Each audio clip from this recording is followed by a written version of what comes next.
প্রভাত সবাইকে। আজ মঙ্গলবার, ছেলে মেয়ের আমার সবারই স্কুল আছে। সকালবেলা ঠাকুরের পুজো টুজো দিয়ে নিয়ে তারপরে একটু মঙ্গল আরতি করে গীতাটা পড়ে নিলাম।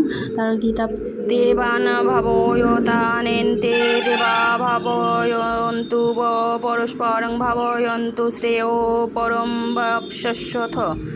গীতা পড়া কমপ্লিট করে, পুজো কমপ্লিট করে প্রসাদটা তুলে নিয়ে এসে উষ্ণ গরম জল প্রসাদ খেয়ে তারপরে রান্না বসালাম। আর সিদ্ধ ভাত করলাম, আলু সিদ্ধ, ডিম সিদ্ধ। তারপরে ওদের খেতে না দিয়ে সময় আছে বলে আগে টিফিনটা বানিয়ে নিচ্ছি। আজকে একটু ছেলে বললো চিঁড়ের পোলাও খাবে, তো একটু বাদাম দিয়ে চিঁড়ের পোলাও বানালাম।